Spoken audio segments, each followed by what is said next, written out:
Mateus capítulo 1, de 18 a 25, diz assim: Ora, o nascimento de Jesus Cristo foi assim. Estando Maria, sua mãe, desposada com José, sem que tivesse antes coabitado, achou-se grávida pelo Espírito Santo.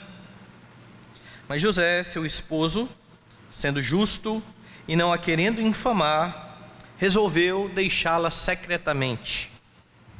Enquanto ponderava nestas coisas, eis que lhe apareceu em sonho um anjo do Senhor, dizendo: José, filho de Davi, não temas receber Maria, tua mulher, porque o que nela foi gerado é do Espírito Santo.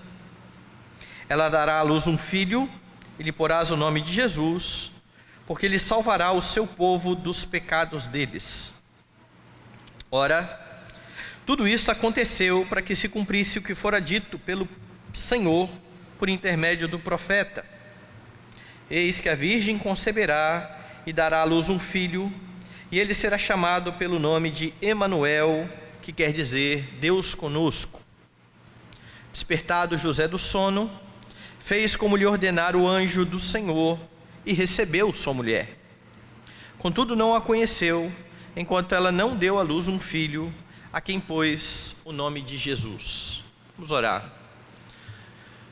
Senhor Deus amado e bendito, glorificado e exaltado seja o teu nome.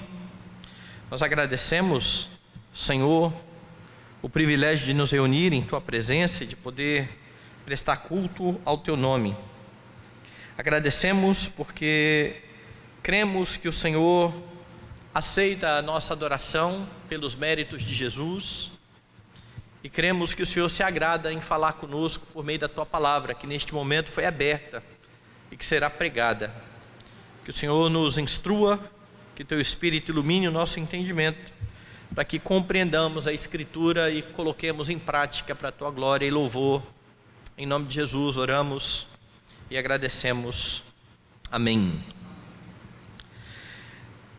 Meus irmãos, Jesus no seu ministério é visto dizendo de forma bem categórica aos seus discípulos que as Escrituras, todas as Escrituras, e ele se referia àquilo que nós temos no Antigo Testamento, já que o Novo Testamento ainda não tinha sido escrito, as Escrituras testemunhavam a respeito dele. E nós sabemos que este é o tema principal das Escrituras, a pessoa bendita do nosso Redentor, do nosso Salvador, o Senhor Jesus Cristo, o grande Rei da Glória. É sobre ele todo este livro. Em todo o Antigo Testamento nós lemos como foi que Deus desenvolveu o seu plano a fim de trazer o seu Filho ao mundo, nascido de mulher, nascido sob a lei, a fim de salvar um povo para o Senhor, a fim de santificar um povo para o Senhor. E se o Antigo Testamento, que já falava por meio de sombras, declarava Jesus Cristo, não é diferente com o Novo Testamento, que já traz então a pessoa de Jesus de forma muito mais clara, sendo vista nos evangelhos e posteriormente nas epístolas que são escritas como o Deus, o Messias prometido que veio e se deu pela igreja. Mas em meio a toda esta história da redenção, em que Deus mostra o que ele fez a fim de trazer o seu Filho ao mundo, nós temos também a história dos servos de Deus que foram tratados pelo Senhor. E assim nós podemos olhar muitas vezes para a vida e para a história destes homens, entendendo aquilo que o Senhor fez na vida deles.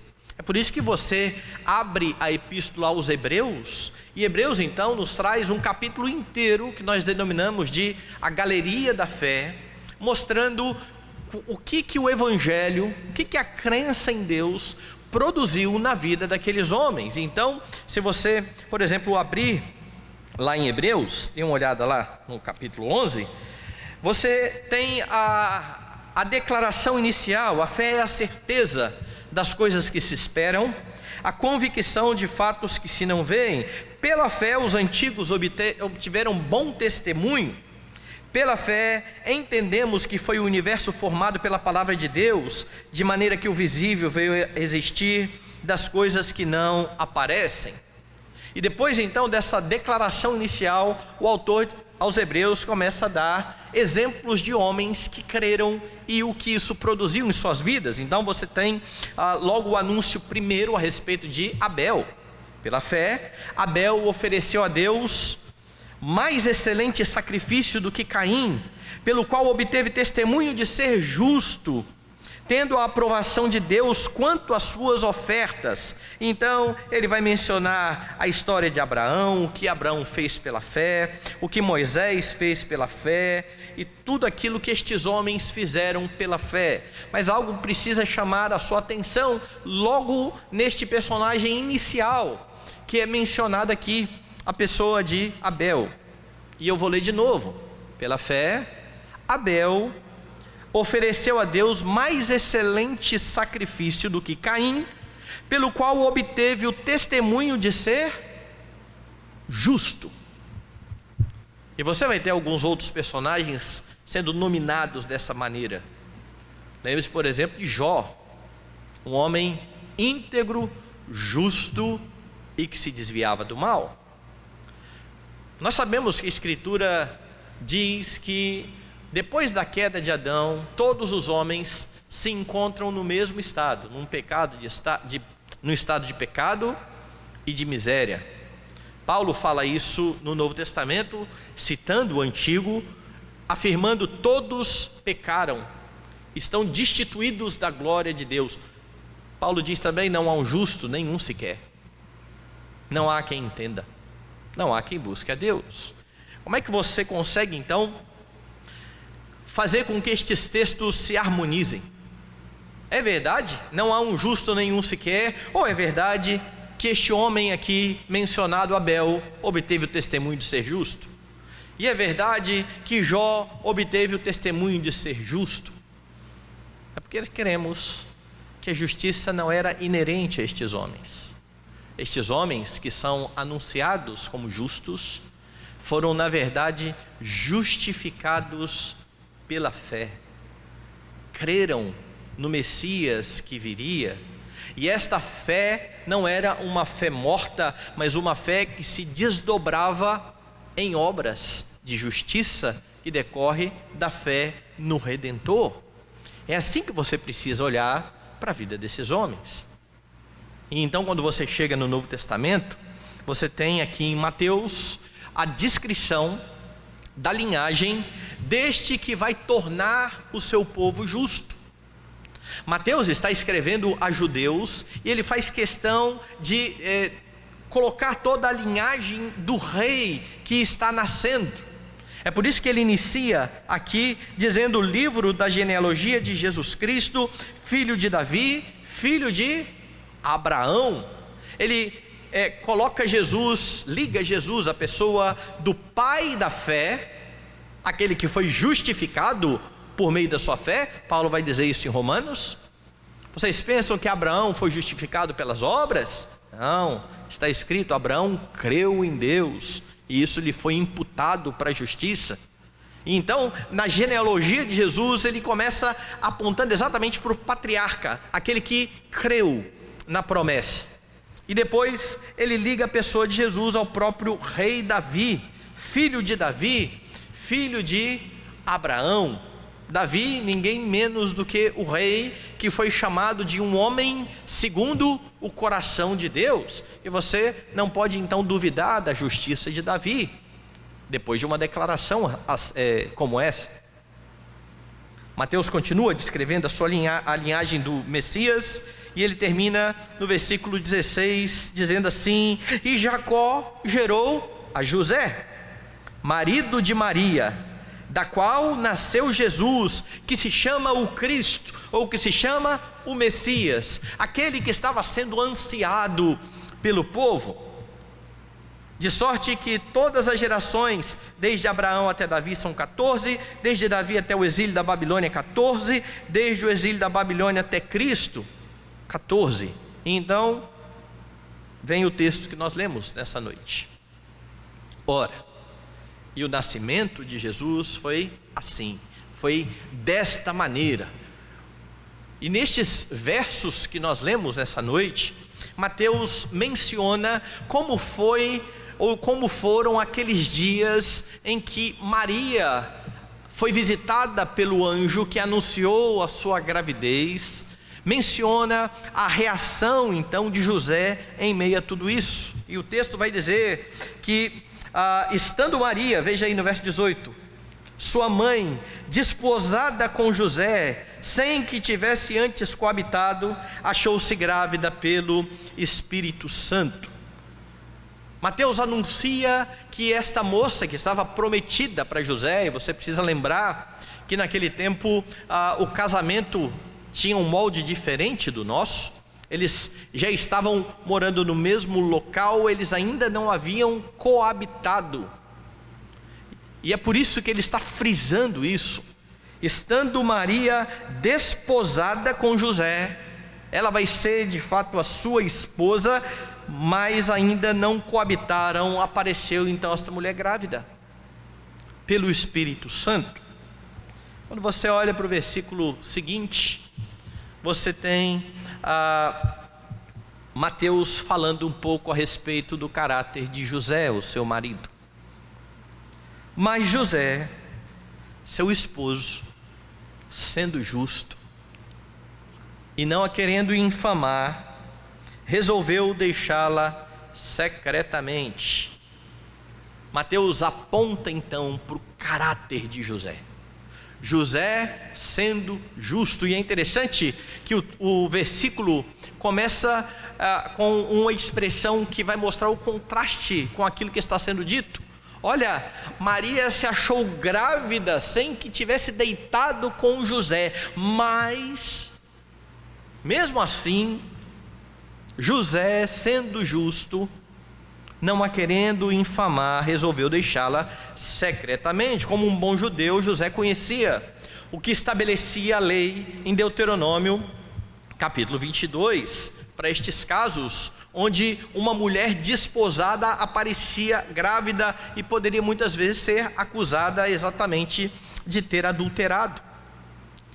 Mas, ao que tudo indica no texto, José, ele não entendia assim. E o texto diz que ele não queria infamar a Maria. É a palavra traduzida aqui por infamar, tem o sentido de expor a vergonha pública. Ele não quis fazer isso com Maria, porque ele era justo. Resolveu deixá-la secretamente. Até então ele não tinha conhecimento do milagre efetuado pelo Senhor.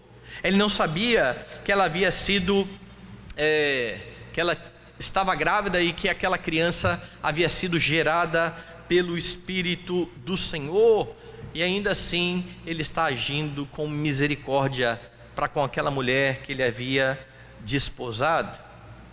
E é curioso notar algo no Evangelho.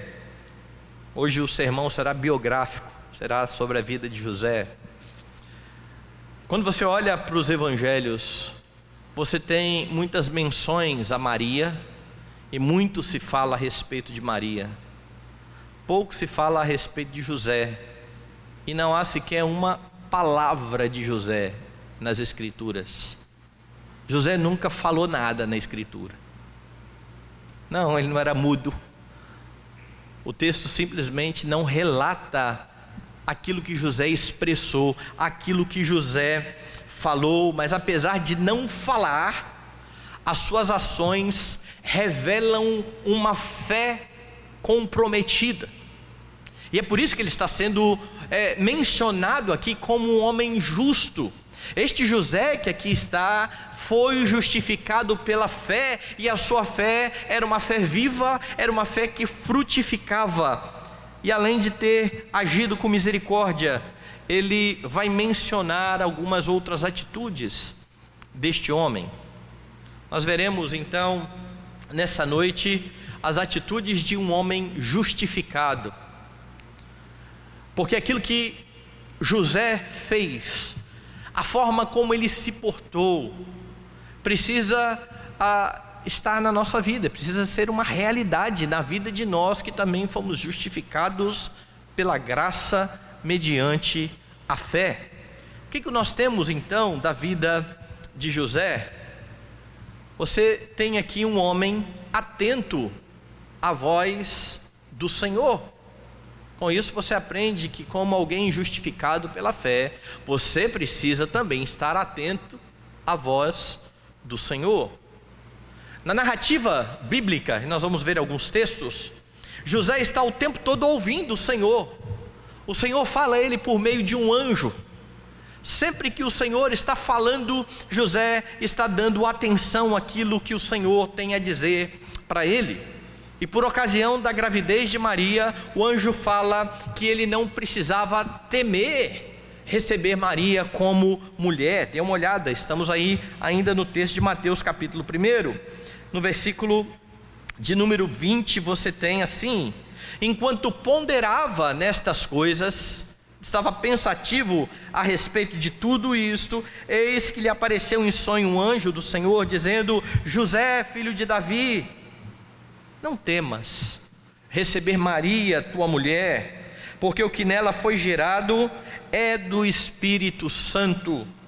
Ela dará à luz um filho e lhe porás o nome de Jesus, porque ele salvará o seu povo dos pecados deles. E José, que já é anunciado aqui como alguém justo, ou seja, como alguém que esperava o Messias que viria, tem agora a notícia do anjo de que aquele que está no ventre da sua esposa é o próprio Messias, é o próprio Salvador do seu povo, é aquele que está sendo esperado pelo povo de Israel, é aquele em quem José esperava. O anjo anuncia a ele que no ventre de Maria está o seu Salvador, o Salvador do seu povo. E esta é a primeira menção de Deus falando a José aqui por meio do anjo. Mas você tem mais. Após o nascimento, o anjo ordena que José tome a Maria e a Jesus e fuja para o Egito. Vá no capítulo 2. Ele vai dizer que ele deveria ficar lá até que o Senhor, mais uma vez, por meio do anjo, o avisasse, porque Herodes estava procurando a criança para tirar a vida daquela criança. Então veja o capítulo 2, o verso de número 13. Tendo eles partido, quem são eles que estão partindo aqui? Veja aí, o capítulo 2 começa com Jesus nascendo em Belém da Judéia nos dias de Herodes, e os magos indo até Jerusalém e perguntando: onde está o recém-nascido rei dos judeus? Nós queremos vê-lo. E eles então vão até Herodes, eles vão perguntar onde nasceu esta criança, e Herodes então fica ressabiado com essa notícia. Que negócio é esse de um outro rei que está sendo anunciado? Então, diz o texto no verso 7, com isto Herodes, tendo chamado secretamente os magos, inquiriu deles com precisão quanto ao tempo em que a estrela aparecera, porque os magos chegaram lá dizendo: nós vimos a estrela do rei. Quando que ela apareceu? Qual foi o tempo? Por que Herodes está pensando nisso e perguntando a respeito disso? Diz aí o texto: depois de ouvirem o rei, e enviando-os a Belém, disse-lhes: ide informar-vos cuidadosamente a respeito do menino. Quando tiverdes encontrado, avisai-me, para que eu também vá adorá-lo, para eu ir também adorá-lo. Depois de ouvirem o rei, partiram. Eis que a estrela que viram do oriente os precedia, até que chegando parou sobre onde estava o menino. E vendo eles a estrela, alegraram-se com grande e intenso júbilo. Entrando na casa, viram o menino com Maria, sua mãe. Prostrando-se, o adoraram. Abrindo os seus tesouros, entregaram-lhe suas ofertas: ouro, incenso, mirra. Sendo por divina advertência prevenidos em sonho, para não voltarem à presença de Herodes, regressaram por outro caminho à sua terra. E você sabe, você já leu os evangelhos, Herodes se informa com precisão a respeito de quanto tempo a estrela havia aparecido, porque ele vai mandar matar os meninos que tivessem aquela idade. Ele quer eliminar qualquer possibilidade de um novo rei que esteja nascendo. E então o texto fala a respeito de José novamente. Tendo eles partido, os magos, eis que apareceu um anjo do Senhor a José em sonho e disse: dispõe-te, toma o menino e sua mãe, foge para o Egito, permanece lá até que eu te avise, porque Herodes há de procurar o menino para o matar. E aqui mais uma vez Deus fala a José, e José está atento à voz do Senhor. Quando Herodes morre, novamente José então ouve o Senhor, e agora o anjo vai ordenar que ele tome a sua família e vá para Israel, porque não havia mais ameaça para o seu filho. Veja aí o capítulo 2, os versos 19 e 20. Tendo Herodes morrido, eis que um anjo do Senhor apareceu em sonho a José no Egito e disse-lhe: dispõe-te, toma o menino e sua mãe, vai para a terra de Israel, porque já morreram os que atentavam contra a vida do menino.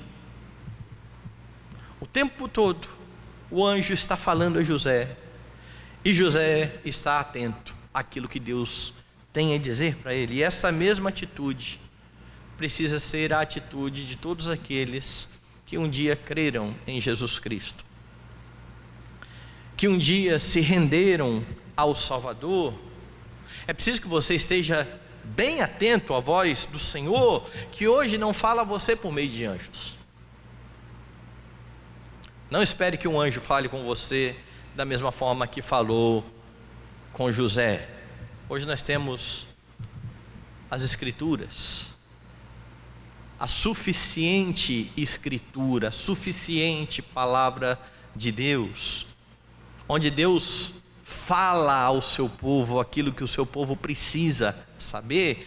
Mas aqui as Escrituras ainda não estavam completas, a revelação de Deus ainda não estava completa. É por isso que você tem Deus aparecendo, falando por meio de anjo, falando no sonho. Mas o mesmo Deus que falava outrora, muitas vezes, de muitas maneiras, aos pais pelos profetas, nestes últimos dias nos falou pelo Filho. E esta palavra que você tem em suas mãos, a Escritura Sagrada, é chamada por Paulo exatamente por esse nome. Quando ele fala a respeito da pregação, a fé vem pela pregação, e a pregação pela palavra de Cristo. E você pode ter plena convicção de que Deus fala a você em nossos dias. Infelizmente, muitos crentes deixam de lado a riqueza que nós temos na Escritura, porque eles ficam esperando Deus dar algum tipo de sinal, dar algum sonho. Há crentes, infelizmente presbiterianos, que inclusive saem atrás de pretensos profetas, que falam em nome de Deus, mas não abrem a Escritura a fim de buscar a direção do Senhor, a fim de ouvir a voz do Senhor. Você precisa estar atento à voz de Deus, e você vai fazer isso quando você abrir a sua Bíblia. Não há outra forma de você ouvir a voz do Senhor.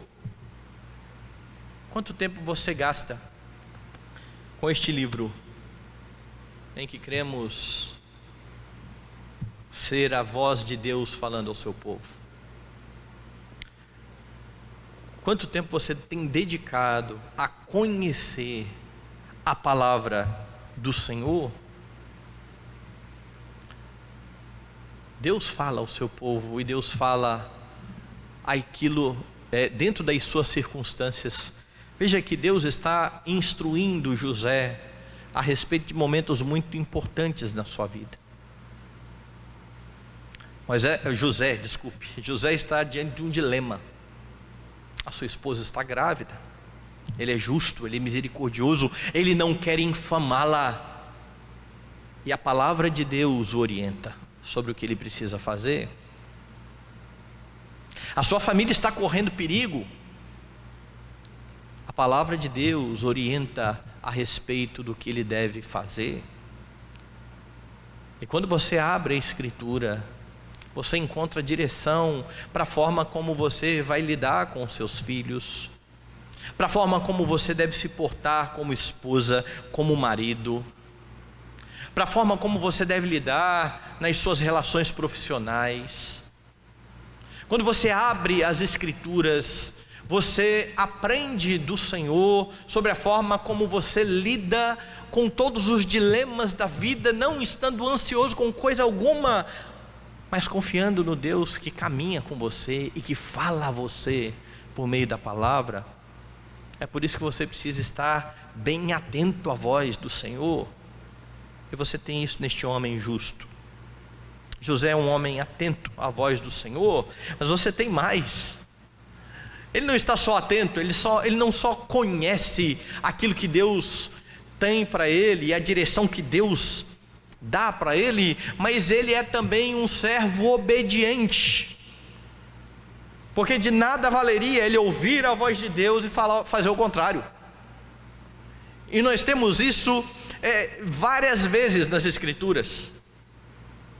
É só você lembrar de outro servo de Deus, que aqui está o pai da fé, Abraão, que foi orientado por Deus, mas que fez de forma contrária, em muitos momentos da sua vida. Aqui você tem um homem obediente a Deus, ele está atento à voz do Senhor e logo tratava de colocar em prática aquilo que Deus ordenava. Então vamos voltar aos textos que eu já citei anteriormente, para ver o que José fazia após ouvir o anjo. Vai lá no capítulo 1, veja o verso de número 20, eu vou ler de novo a partir do 21. Ela dará à luz um filho e lhe porás o nome de Jesus, porque ele salvará o seu povo dos pecados deles. Tudo isso aconteceu para que se cumprisse o que fora dito pelo Senhor por intermédio do profeta: eis que a virgem conceberá, dará à luz um filho, e ele será chamado pelo nome Emanuel, que quer dizer Deus conosco. Aqui não é o anjo que está falando, certo? Aqui é Mateus que está fazendo uma observação a respeito daquilo que está acontecendo. Bom, o anjo disse a José para não temer, porque aquele que estava no ventre de Maria havia sido gerado pelo Espírito Santo. Mateus faz a observação. Tudo isso para se cumprir a Escritura. E ele então volta à atitude de José. O que José fez diante disso? Verso 24.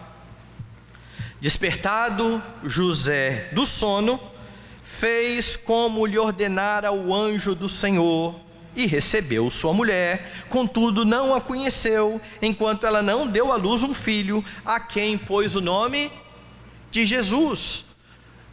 José está fazendo tudo que Deus está mandando. Ele recebeu Maria, ele colocou o nome de Jesus na criança. Não foi isso que o anjo falou? Ele tratou de obedecer, tratou de observar o mandamento do Senhor. Não há aqui questionamentos, não há aqui murmuração, não há nada disso. O que há? Um coração disposto a obedecer o seu Senhor. O que há é uma obediência irrestrita àquilo que Deus está dizendo, aquilo que Deus está falando, e assim se portam, ou devem se portar, os servos de Deus. No outro episódio, em que ele foi avisado de que o furioso Herodes estaria procurando a criança para matar, você mostra mais uma vez a disposição obediente de José. Vai lá no capítulo 2, veja o versículo de número 14. Dispondo-se ele, tomou de noite o menino e sua mãe, partiu para o Egito.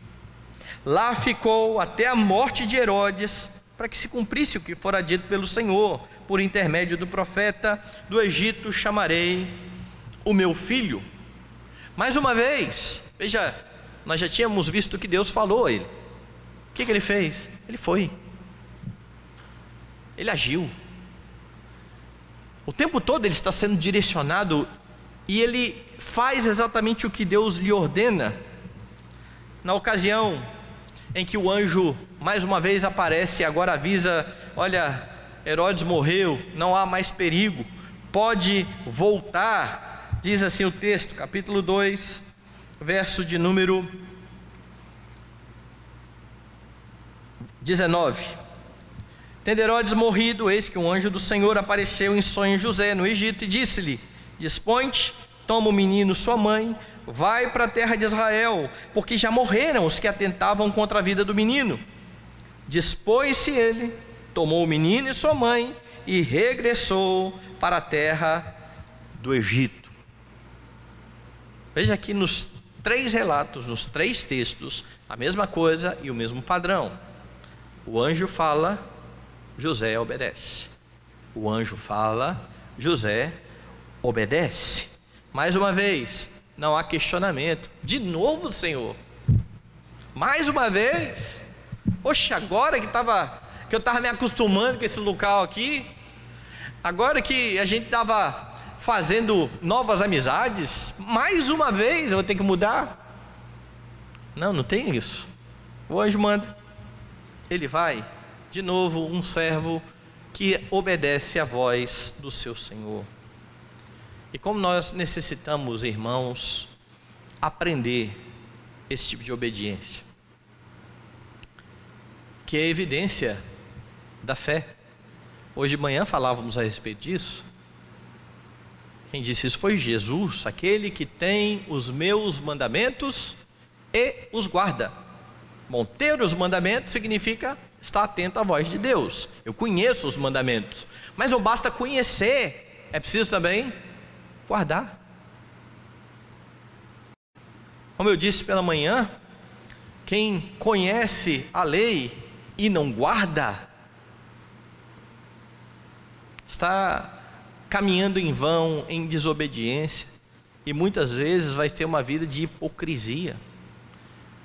Por outro lado, quem quer guardar qualquer coisa que seja sem conhecer a lei, vai fazer tudo de acordo com a sua cabeça. As duas atitudes estão erradas. O entendimento é preciso, a prática é fruto disso.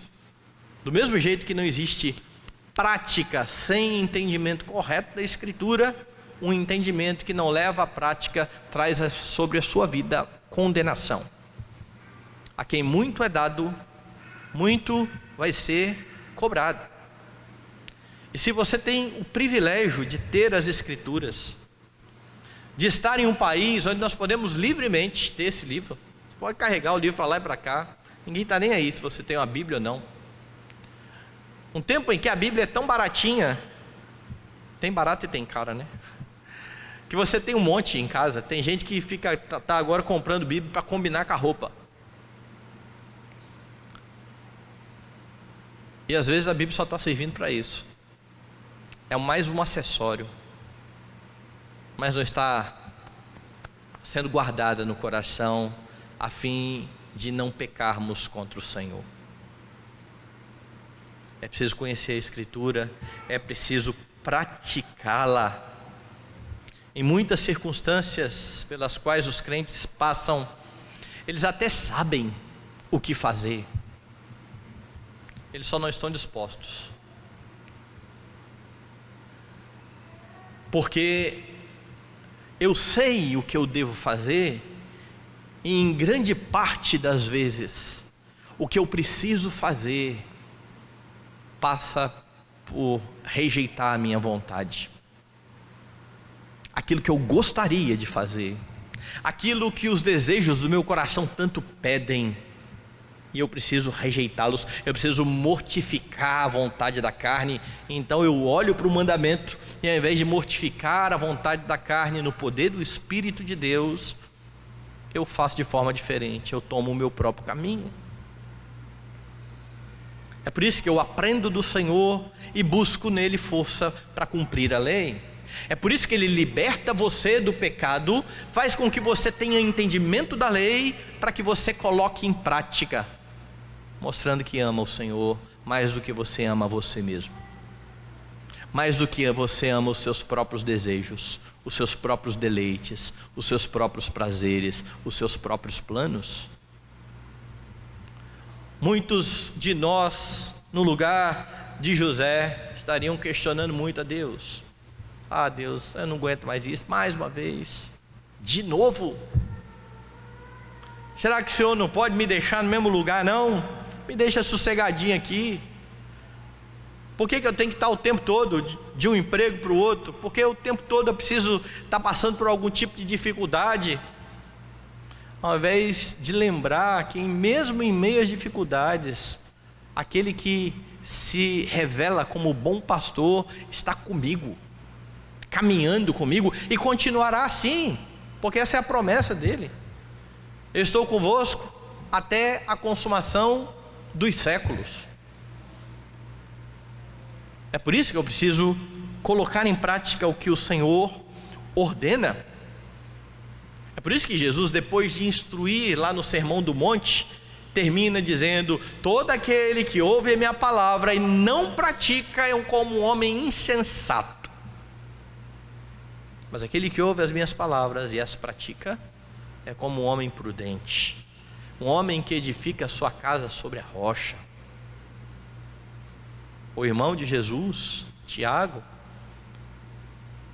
vai falar algo parecido: tornai-vos, pois, praticantes da palavra, e não somente ouvintes, enganando-vos a vós mesmos. Se você tem o privilégio de conhecer a palavra do Senhor, pratique-a. Diante de Deus ninguém pode dizer: eu não consigo, Senhor, porque o Deus que está conosco é aquele que diz que Ele não nos dá nada que não possamos suportar. Pelo contrário, junto com a tentação, Ele nos dá livramento. Como é que Deus nos dá livramento diante das nossas circunstâncias? Ele nos dá os meios de graça, Ele nos dá a palavra, Ele fala conosco. Não só isso, Ele está pronto para nos ouvir. Por meio de Jesus, nós podemos abrir os nossos lábios e falar com o glorioso Rei de toda a terra, e expor diante dele os nossos dilemas. Ele nos deu a igreja, o corpo de Cristo, onde podemos aconselhar uns aos outros, instruir uns aos outros, amar uns aos outros. Ele nos deu os sacramentos que fortalecem a nossa fé, e nós precisamos nos valer de tudo isso que Deus nos proporcionou, a fim de estarmos firmes, conhecendo a palavra e colocando em prática para a glória do Senhor. Obedeça ao Senhor, independente das circunstâncias, ainda que você esteja numa circunstância tão complicada como a de José. Por último, o que você tem aqui nesse texto é que este homem, justificado por Deus, dedicou-se na tarefa que Deus delegou a ele. Sabe quando a Bíblia diz assim: tudo o que tiver à mão para fazer, faze-o conforme as suas forças. Deus nos dá papéis, e Ele não nos deixa no escuro. Ele define muito bem os papéis. Quando Ele criou o homem, Ele disse o que o homem seria e como ele procederia. Quando Ele criou a mulher, Ele disse: ela será a auxiliadora idônea. Quando Ele deu ao homem filhos, os mandamentos vêm dizendo que estes filhos precisam obedecer os pais. E se isso é verdadeiro, os pais são os responsáveis por instruir os seus filhos. Ou seja, tudo que você precisa para a sua vida e para a sua piedade está aqui, registrado nas Escrituras. Você não precisa imaginar como honrar a Deus, ou como dar um bom testemunho no papel que o Senhor tem dado a você. E aqui você tem um marido dedicado. E é extraordinário olhar para José nessa perspectiva, E eu não sei se você já pensou no que eu vou dizer agora. José não fala uma palavra sequer na Escritura, eu já mencionei isso.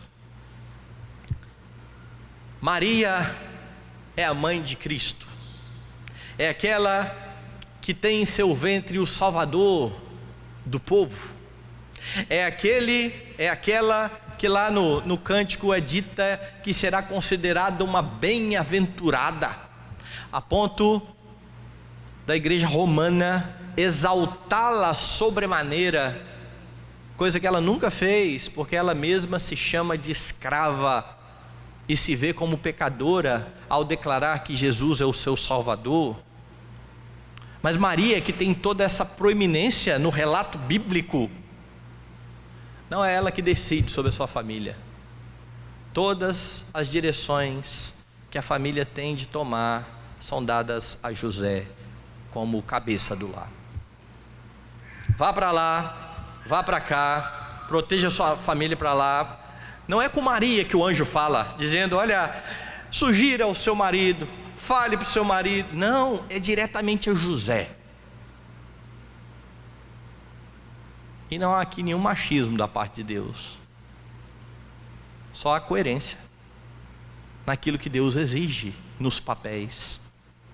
É José o responsável por prover para a sua família, é José o responsável por proteger a sua esposa, é José o responsável por proteger o seu filho, o Salvador.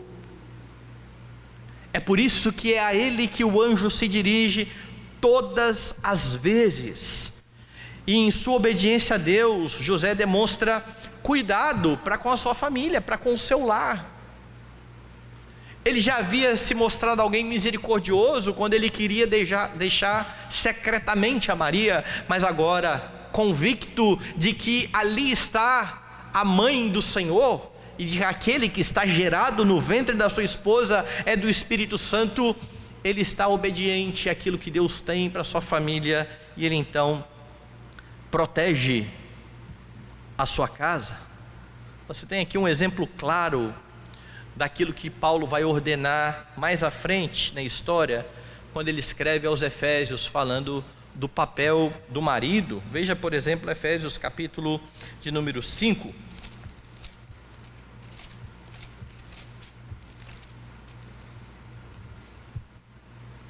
Verso de número 22, as mulheres sejam submissas ao seu próprio marido como ao Senhor, porque o marido é o cabeça da mulher, como também Cristo é o cabeça da igreja, sendo este mesmo o Salvador do corpo. Como, porém, a igreja está sujeita a Cristo, assim também as mulheres sejam em tudo submissas ao seu marido. Maridos, amai vossa mulher, como também Cristo amou a igreja, e a si mesmo se entregou por ela, para que a santificasse, tendo-a purificado por meio da lavagem de água pela palavra, para apresentar a si mesmo igreja gloriosa, sem mácula, nem ruga, nem coisa semelhante, porém santa e sem defeito. Assim também os maridos devem amar a sua mulher como ao próprio corpo. Quem ama a esposa, a si mesmo se ama, porque ninguém jamais odiou a própria carne, antes a alimenta e dela cuida, como também Cristo faz com a igreja, porque somos membros do seu corpo. Eis porque deixará o homem seu pai e sua mãe, e se unirá à sua mulher, e se tornarão os dois uma só carne. Grande é este mistério, mas eu me refiro a Cristo e à igreja. Não obstante, cada um de per si também ame a própria esposa como a si mesmo, e a esposa respeite ao marido. Então veja que interessante, ali está Maria, ali no seu ventre está o Salvador, aquele é o Salvador da igreja, ali está o marido da igreja, ali está o que vai dar a vida pela sua noiva. Deus não faria então o contrário do que ele está ordenando em Efésios. É por isso que José é aquele com quem Deus fala no que diz respeito à direção do lar. Com isso nós precisamos entender, e agora nós homens, maridos, a grande responsabilidade que pesa sobre os nossos ombros.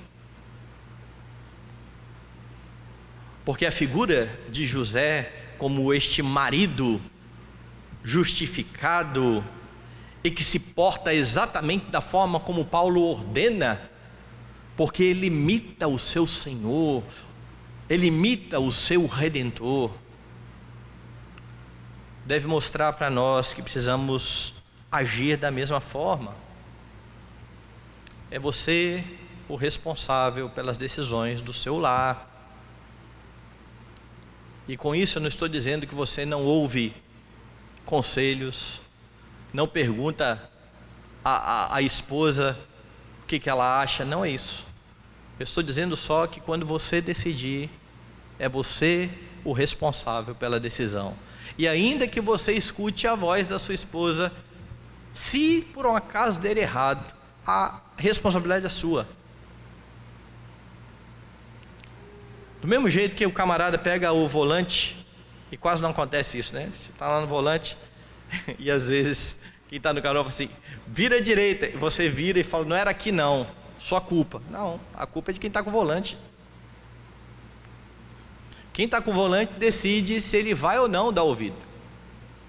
Ah, mas foi você que me falou, mas foi você que virou. Não fuja ninguém pegou no volante e puxou, porque isso é uma doideira, né? Se fizer, não faça. Dá vontade, mas não faça. Seria uma loucura isso. Agora, sugestão, é ali, é direita. Ouviu? A culpa é sua. Se isso é verdade no carro, porque imagina que você está no carro e a sua esposa, eu não vou falar da esposa não para não dar briga depois, e o seu carona, homem também, fala assim, vira à direita, e você vira e é contramão e vem um carro e bate. Você depois chega lá no guarda e explica que a culpa não é sua, porque você só ouviu o conselho de quem estava do seu lado. Tenta explicar. O ponto vai para a sua carteira, a multa é sua. Maridos, não fujam das suas responsabilidades.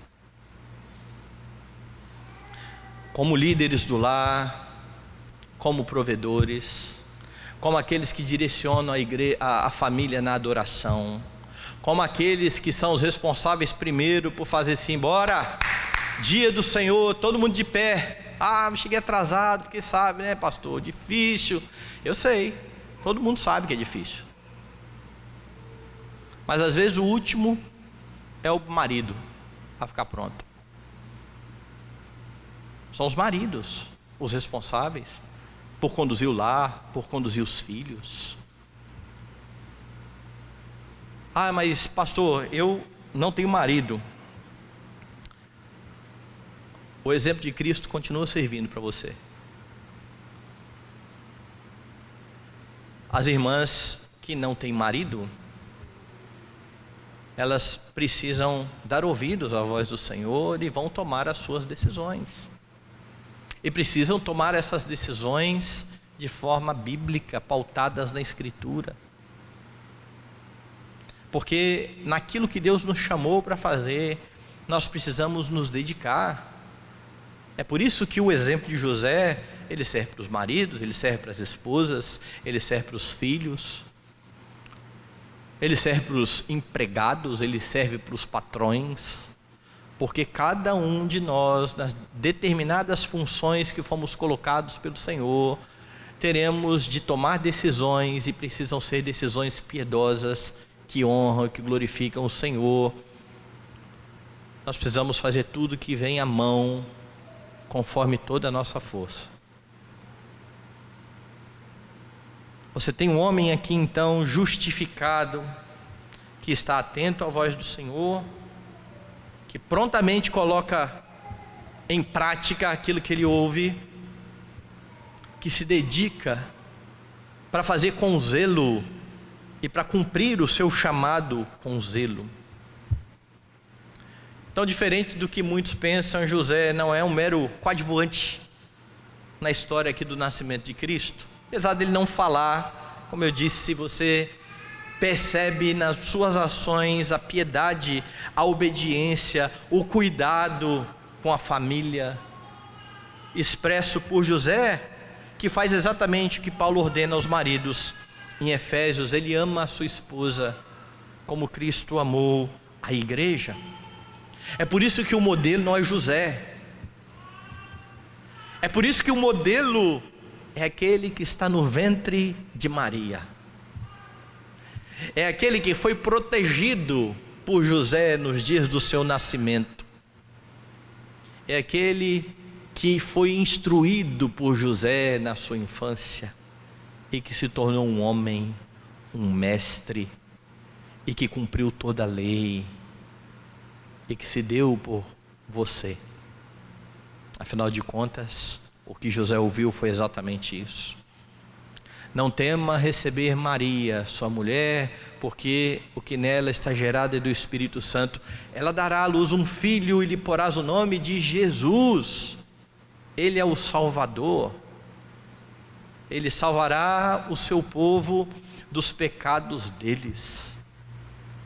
Se você foi salvo por Jesus, você é visto hoje como alguém justo. E da mesma forma que os nossos irmãos do passado, essa justiça não é inerente a você. Essa justiça foi atribuída a você pela graça, mediante a fé.